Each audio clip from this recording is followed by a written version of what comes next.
In this class, I am going to teach you how to create database. That is why I am going to open XAMPP server and click on MySQL admin. It will open localhost PHP myadmin. Click on databases and give it name as a database codeigniter.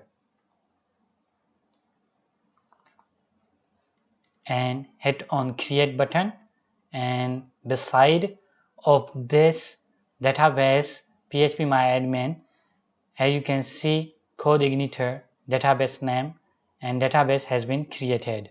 Alright, now I'm going to create table and give it name as a users, and hit on go button. First I would like to create ID, username, password, and first name. I give length of ID as an integer data type, and I will select varchar, means variable character, give it size as a 30, and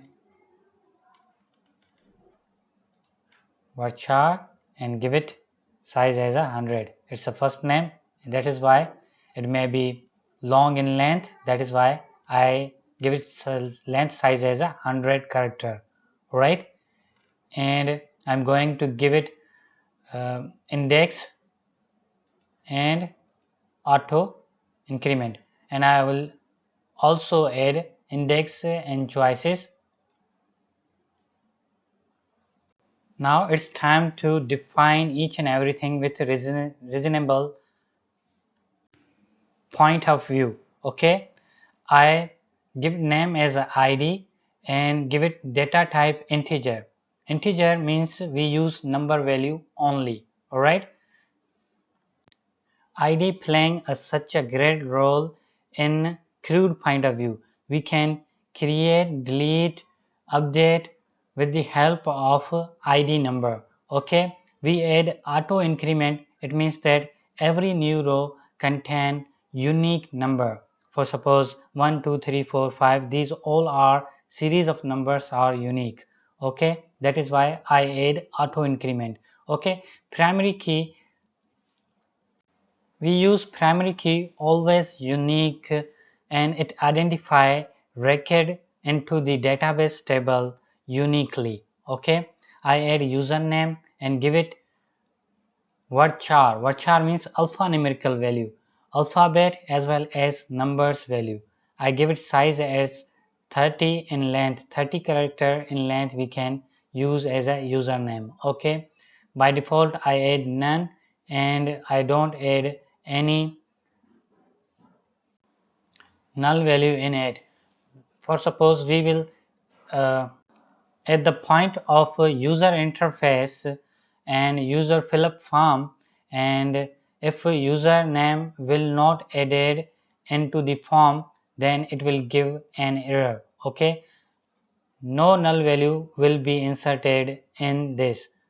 If username we added into the field of form will be submitted, otherwise form will not submitted.